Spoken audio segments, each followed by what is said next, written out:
Hey, welcome to the podcast. This is The Surge Effect, and I'm your host, Mike Surge. This podcast will be talking about anything and everything, life in general to current events and past events, and all things about this beautiful and wonderful world that we live in. And this podcast, well, it'll probably have an effect on you.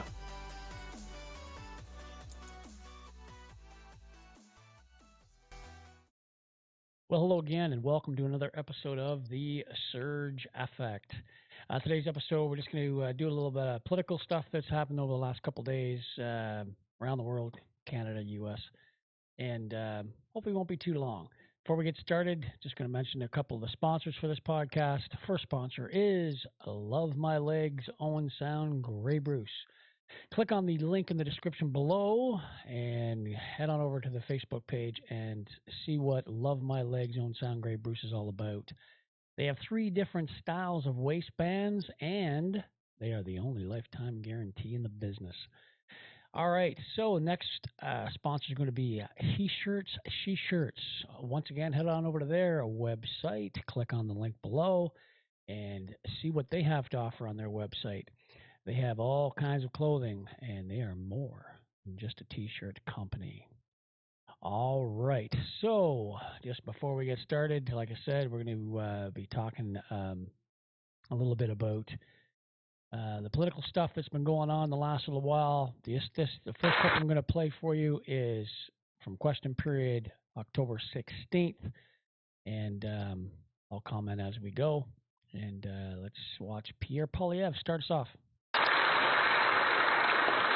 The Honourable Leader of the Opposition. Lives, be they Palestinian or Israeli, Jewish, Muslim or Christian or otherwise, are all equally precious. Countless of those lives have been lost or put in danger as a direct result of the sadistic attacks of Hamas. And that was the purpose of those attacks, to exact maximum damage on both Israelis and Palestinians and thwart any attempt for peace. We know that the regime in Iran was behind these attacks. And we know that the most powerful organizer of terrorism in the world is the IRGC, which operates legally in Canada today.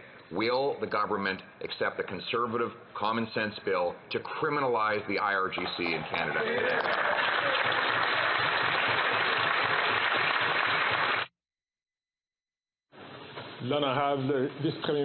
The Honourable Deputy Prime Minister. This is Chrystia Freeland. She's our Deputy Prime Minister as well as our Finance Minister. She has a hard time answering questions when it comes to people asking her questions in our house. She just skirts the issue and she never seems to answer it directly. Mr. Speaker, this is the first time we are all present in this House since these horrific terrorist attacks by Hamas on the State of Israel and the Israeli people.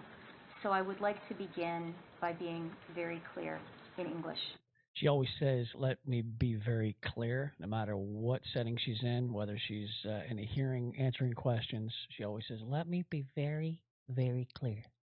This time, Canada stands with the State of Israel and with the Israeli people. Israel can count on Canada's support. Canada condemns unequivocally Hamas's terrorist attacks, and we call for the immediate release of all hostages.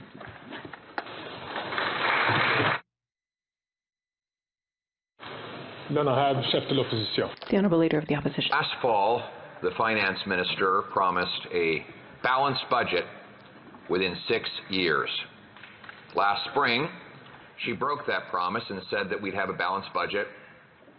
Never. And last week, the Parliamentary Budget Officer revealed that her deficit is now 15% bigger than she said it was only 6 months ago. Has the government lost total control of our debt? And how much is this inflationary spending going to add to the interest rates Canadians pay on their mega mortgages?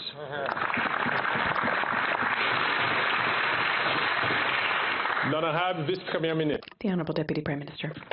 Mr. Speaker, our government will be providing an update on our debts and deficit figures and on our revenues in the fall economic statement in due course. When it comes to Canada's fiscal position, let me also be very, very clear. Canadians should listen to the independent ratings agencies whose job it is to evaluate Canada's position and not the partisan talking Canada down attacks of the opposition. Canada's AAA rating has been reaffirmed by ratings agencies since the budget. We are strong fiscally. The Honourable Leader of the Opposition. Apparently, former Liberal Finance Minister John Manley is just a partisan using talking points when he says that this government's inflationary deficits are like pressing on the inflationary gas pedal and forcing the Bank of Canada to press on the brakes with higher interest rates. Canadian families have the highest debt load of any country in the G7, and those debts are colliding with the rates that this government is driving up. Will the Finance Minister cancel her inflationary deficits, balance the budget to bring down interest rates and inflation, or will she admit that she's just not worth the cost? Liberal Party, just not worth the cost.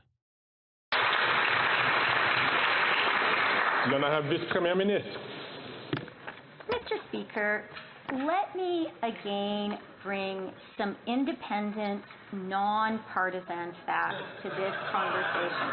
It is the job of the ratings agencies to determine the fiscal sustainability of every country's fiscal position. And ratings agencies have reaffirmed Canada's AAA rating. And you know why they did that, Mr. Speaker? Because we have the lowest deficit in the G7. And because, Mr. Speaker, we have the lowest debt to GDP ratio in the G7. We believe in fiscal responsibility, Mr. Speaker, and the numbers show it.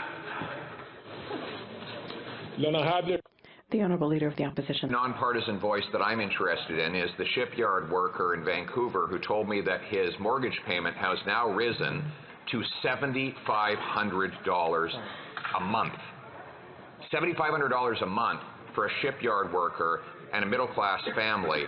That proves that this Prime Minister, after 8 years, is not worth the cost of mortgage payments. According to John Manley, Liberal Finance Minister, their deficits are driving up interest rates on the back of mortgage holders. Will she reverse these deficits so that we can bring down inflation and interest rates before the shipyard worker and millions of Canadians lose their homes?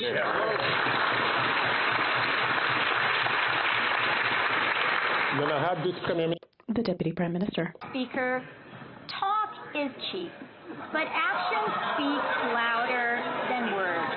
If these conservatives actually believed in supporting Canadians during the housing crisis, they would be supporting Bill C-56. That's right. This includes a critical measure, lifting the GST on all new rental construction. They keep saying about lifting the GST on the construction. Well, a lot of people don't realize that he was down in London a few weeks ago, and that happens to do with 2,000 homes being constructed over the course of many, many years. 2,000 homes? I mean, there's like 100,000 people, if not more, immigration coming into this country each and every year. And 2,000 homes, it's not going to even put a dent in where people are going to live. It's ludicrous to think that it's going to make any difference whatsoever. But they'll keep pushing that point. Anyway, Trudeau wasn't there the other day on the 16th. This was yesterday on the 17th, and actually Trudeau was there. So once again, Pierre Poilievre question period. Here we go. The minister is not worth the cost. He massively increased the money supply by $600 billion, inflating housing costs by over 100%. That forced one C-SPAN shipyard worker I met last week to buy a normal house for over $1 million. And now interest rates have gone up because of inflationary deficits, something the Prime Minister promised would not happen. And he's forced to pay $7,500 a month on his mortgage while supporting his 3 kids. Will the Prime Minister reverse his inflationary spending so that this gentleman and his wife and 3 kids can afford to keep their home?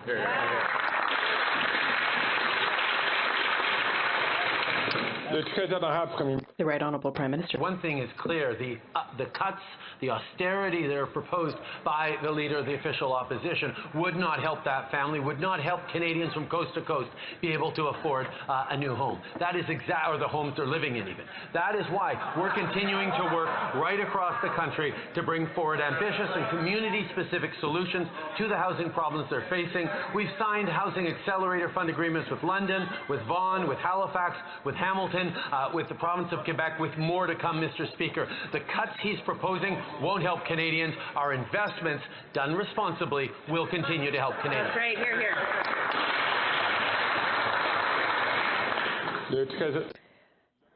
The Honourable Leader of the Opposition. Middle-class shipyard worker paying $7,500 a month on his mortgage is living austerity now.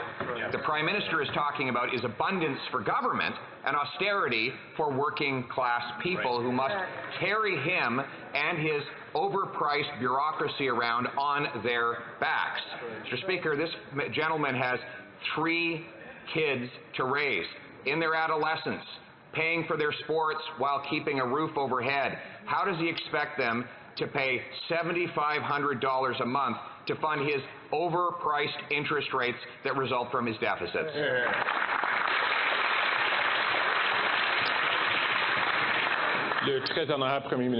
Mr. Speaker, the Leader of the Opposition is proposing to cut spending. Well, the reality is we have the lowest deficit in the G7. We have the best debt-to-GDP ratio in the G7. And we've preserved our AAA credit rating, Mr. Speaker. We are fiscally responsible as we support people with things like the grocery rebate, with investments that are bringing down inflation, working with the different grocery companies. But the reality is Canadians have a right to know which programs he'd be cutting. Would he be cutting child care for families? Would he be cutting dental care for kids? Would he be cutting pension?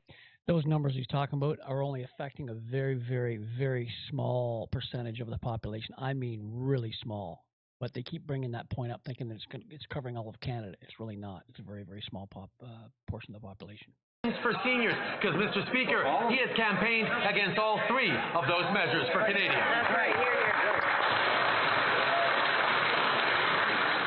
Before the Honourable Leader of the Opposition asks his questions, I'm going to ask members, please. And of course, Trudeau thinks it's that you know the G7's got the best ratio GDP and all this other nonsense. Well, numbers don't lie, facts don't lie. We have a 40-year high in inflation. 40-year high. Our grocery prices are off the chain because of this carbon tax that they've slammed on gasoline, diesel, right? So when the farmers are making the food, they're charging it. They're passing it off to the consumer. When the truckers are bringing it to the grocery stores, they're passing that off as well. And then Trudeau and his minions, they turn around and they say, "Oh, we're going to have a big meeting with all the grocery store chains and tell them to lower the prices because they're too high." Of course they're high because they have to pay that because of this stupid carbon tax, but they won't lower it or get rid of it. It's nonsense. To restrict your comments to the time that you are recognized by the chair to have the floor. This guy's the new chair too. He's a liberal, so I think it's biased, but that's just my opinion. Leader of the Opposition. Mr. Speaker, after 8 years, this Prime Minister is just not worth the cost. And what would I cut? I'd start with the $54 million ArriveCan app that is now under police investigation. That's right. The ArriveCan app is now under police investigation because it is a scam, and this Liberal government has pulled some shenanigans to push this thing through when they had the ArriveCan app during COVID. And then I'd get rid of the $35 billion infrastructure bank that pays bonuses but hasn't completed a single infrastructure project, Mr. Speaker. And why don't we throw in the $100 million plus contracts to McKinsey, a company that helped cause the opioid crisis. But speaking of all the waste that he forces on Canadian taxpayers, when it comes to the ArriveCan app, which is now under police investigation, he covered up a previous bad behavior under SNC Lavalin. Will he at least cooperate with the RCMP investigation into the ArriveCan app? He fired our Attorney General. A lady Attorney General of this country because she did not want him to do what he asked her to do during the Lavalin affair. Another scandal from the Liberal Trudeau government.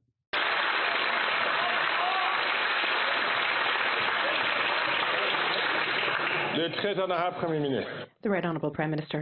Once again, we see the Conservatives are all about cuts, not about investing and building a stronger future. The reality is, I recommend, Mr. Speaker, that the Leader of the Opposition take a ride on the great REM in Montreal that the Canadian Infrastructure Bank helped build, which has helped thousands of Canadians see being part of the future in a responsible way. We're going to continue to build a stronger future for Canadians by making the right investments, by keeping fiscally responsible.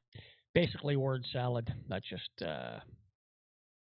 steady word salad. It's unbelievable. But anyway, that's last couple days of our question period. A lot of people want to know what Pierre Poilievre, what he's all about. Just the other day, he was talking to this reporter or journalist. He was in an apple orchard, and this guy was asking him some questions, and Pierre was being very straightforward with him. So this guy probably didn't like some of the answers, but this guy literally could not answer any of the questions that Pierre was asking him about. So let's listen. It is unacceptable that 20,000 doctors can't work in Canada when we have a massive shortage. And when people come to me and say, yeah, but this or that clerk or bureaucracy is not going to be happy, that's life. Right. There's going to be a lot of vested interests and bureaucracies that are going to be very unhappy when I'm Prime Minister. Okay. On the top. Notice too, this guy doesn't even look at Pierre once. Doesn't even look at him. Maybe once at a glance, but he literally during this whole part doesn't even look at his eyes.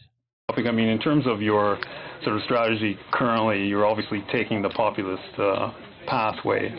What does that mean? Well, appealing to people's more emotional levels, I would guess. I mean, certainly you tap very strong ideological language quite frequently. Just give me an example. A guy can't even give him an example. Like what? Left wing, this and that, right wing. I mean, it's that type of ideological thing. I never really talk about left or right. Anyways, I don't really believe in that. Okay. A lot of people would say that you're simply taking a page out of the Donald Trump book. Like which people would say that? Well, I'm sure a great many Canadians, but... Which people would say that? Oh, I'm sure a great many Canadians. Well, he's the one that asked the question. Who? I don't know who, but... Well, you're the one who asked the question, so yeah. You must know somebody. Okay.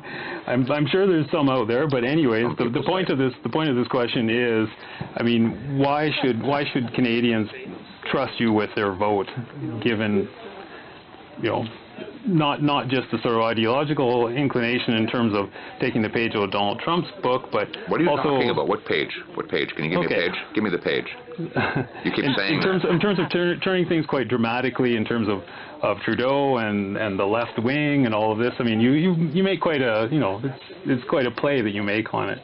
So I'm not sure. I don't know what your question is. Then forget that. Why should Canadians trust you with their vote? Common sense. Okay. Common sense for a change. We're going to make common sense common in this country. We don't have any common sense in the current government. The guy prints $600 billion, grows our money supply by 32% in 3 years. That's growing the money 8 times faster than the economy. No wonder we have the worst inflation in 4 decades. Exactly. So that's a little bit about Pierre. That was him the other day in an apple orchard talking to some guy that's asked him questions that the other guy can't even really answer. It's like pretty wild. Anyway, so here is another few clips I got of Biden is over in Israel. There's just a few clips of Biden, and it's like I'm going to show them to you based almost one after another. I don't know about you, but watching these clips, it's almost like, I don't know. If this was my grandfather or an elderly uncle or something, I don't think I'd let him do this because, I don't know. Have a look.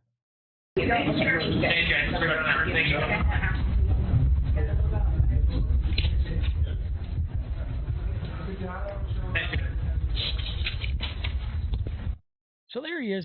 He doesn't even like know what he's supposed to do. And there's Anthony Blinken there, basically grabbing his elbow and kind of guiding him off of the world stage. But it's kind of bizarre. But anyway, so here he is again, just before this, and he's talking about something I can't quite understand. Very much. Mr. President, what is your red line that would prompt U.S. military involvement in this war? President. Somebody asks him a question, and he just kind of looks at them, and then he just kind of wobbles off the stage. He's got a bit of a wobble to his walk, which is kind of bizarre. I'm not sure what that's all about. Anyway, here's another one of him talking about something, and like I said, I have no idea what he's talking about, but maybe you do. You know, years ago, I asked the Secretary of State when he and I were working in the Senate to write something to our man. He said, he wrote a line that I think is appropriate. He said, it's not, we lead, not just, well, I won't go into it. I'll wait later. Taking too much time. Yeah, so I don't know what that's about either. Anyway, so that literally just happened. Like, it was in the news, and this is a world leader of the superpower over in Israel. And it's just kind of bizarre kind of behavior. But anyway, so of course he's in Israel. With that being said, here is a just a clip from Rebel News, actually. There's a couple of clips here, and I won't play them very long, but this is like in Toronto, just the night.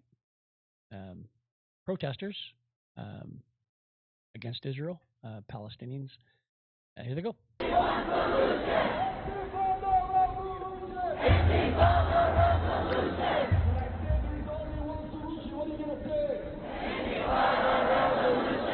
So that was in Toronto, and they're shouting Intifada Revolution. Of course, they had the first Intifada and the second Intifada over in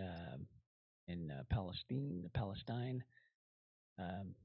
Years ago, I covered that on my podcast I did just a couple days ago, and you can check that out. So that crowd was in Toronto, and here's just a small clip of the police that are getting ready, just in case anything gets out of control.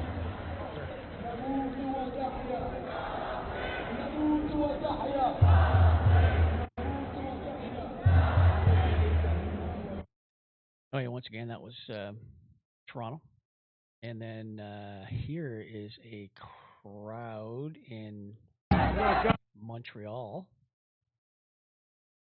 And play a little bit of a clip of this. Don't you cry. We will never let you die.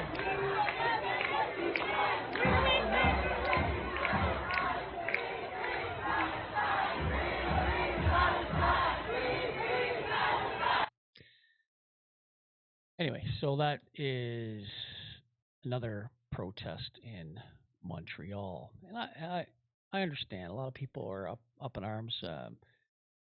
Palestinians, Israelis, because there's a lot of bad shit going on in the world right now, and all the stuff that's been back and forth. Anyway, also the other day they were talking about a bombing in a hospital, and just to kind of shed a little bit of light on something that maybe everyone doesn't understand. Here's Trudeau actually talking about this hospital being bombed. So here we go. The news coming out of Gaza is horrific and absolutely unacceptable. International humanitarian and international law needs to be respected in this and in all cases. There are rules around wars, and it's not acceptable to hit Is the hospital bombing? So he was talking about the hospital bombing really before there was a lot of evidence in regards to what had transpired. But of course, Israel, they caught a from one of the cameras. They actually caught what had transpired, and the missile was actually sent from the Gaza area, which means it was not from Israel. It was from the Gaza Strip, where the missiles came from, and landed. They're saying on a hospital, but I'll just play this clip for you so you can listen to it yourself and watch it. Of Israel's claims that it was actually missiles from the Gaza Strip shot into the direction of the El Ahli hospital in Gaza City and not from Israel. This is Channel 12's camera. It is a camera situated in the city of Netivot, and its view is of the Gaza Strip. You see the time stamp on this. It's 6:59, and this is when it happens. We can press play on the tape, and you can see very clearly. Again, this is Channel 12's camera. You can see the rockets. This is the left red stamp fired over the hospital, which is the right, and you can see the blast. So that is proof of the fact that it came from the Gaza Strip. Our cameras, Channel 12's cameras. The President of the United States has already said it appears it was done by the other team, meaning he also realizes that it was shooting from inside Gaza over the hospital. Okay, so like I said, that was right from a little camera in Israel, and they had to be pointing in that direction so they could see it coming. And another thing that the Israelis picked up on was a radio transmission, and it was right there, a recording of a conversation regarding the hospital launch incident by the Islamic Jihad terrorist organization. And these two men are talking back and forth, and this is what they're saying. Guy's saying, I'm telling you, this is the first time that we see a missile like this falling. That's operative number one. Operative two says, so they saying it belongs to the Palestinian. The guy said, what? He said, it belongs to the Palestinian. And the Hamas guy says, it's from us. He says, it looks like it. Says, who says this? So they're saying that the shrapnel or the missile is local shrapnel and not like Israel shrapnel.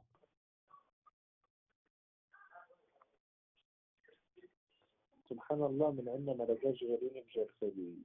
عاد هذول تلاقيهم من المقدرة الورق فلك محط فيهم. ايش اصدر؟ بتلاقيهم طالعين من المقبرة الورا المستشفى المعمداني دي اللي هو فسه ونزل عندهم.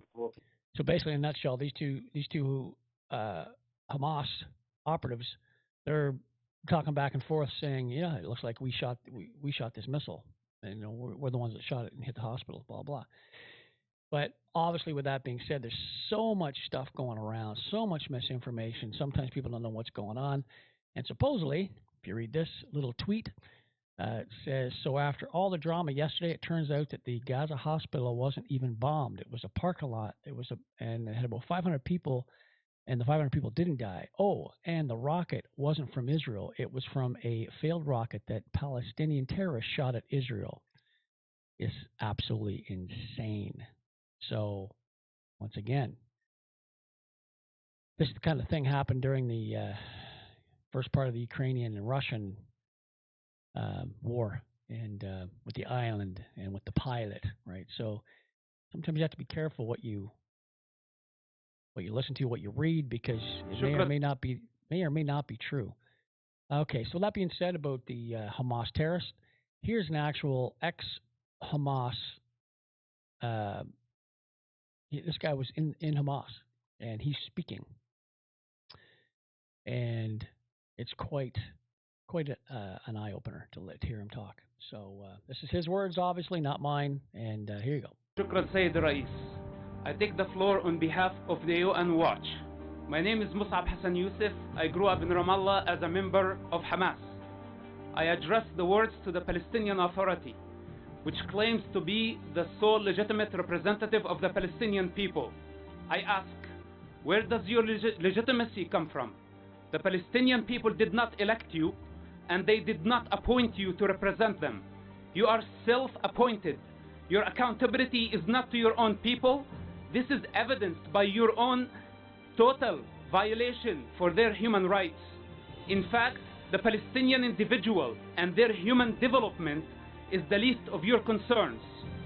You kidnap Palestinian students from campus and torture them in your jails. You torture your political rivals. The suffering of the Palestinian people is the outcome of your selfish political interests. You are the greatest enemy of the Palestinian people. If Israel did not exist, you would have no one to blame. Take responsibility for the outcome of your own actions. You fan the flames of conflict to maintain your abusive power. Finally, you use this platform to mislead the international community, to mislead the Palestinian society, to believe that Israel is responsible for the problem you create. Thank you. Wow. That was something for that guy to do that. Anyway, even on our own home soil here, we have an NDP representative, and this little clip is from the counter signal. Anyway, just a small little clip. And this NDP member is literally praising Antifa, which is kind of crazy when you think of it. And this guy, anyway, have a listen. And there is only one movement standing in their way. And I'm not even just saying that as a party. This is a multi-movement coalition of people across the country that are inside the party and outside of the party. And I would say this, I want to take this quick moment and just acknowledge the work of the activist communities, of the work of the anti-fascists who are on the front lines against hate day in and day out, against the violence that they're unleashing in our communities. And there is only... Isn't that something? This is a NDP member saying stuff like that, praising Antifa. Pretty wild. Anyway, so that's what's basically transpired just in the last couple of days here in Canada and around the world, and just kind of throwing out a little bit of political stuff for the last couple of days. Get people caught up, maybe that aren't caught up or listening to the news.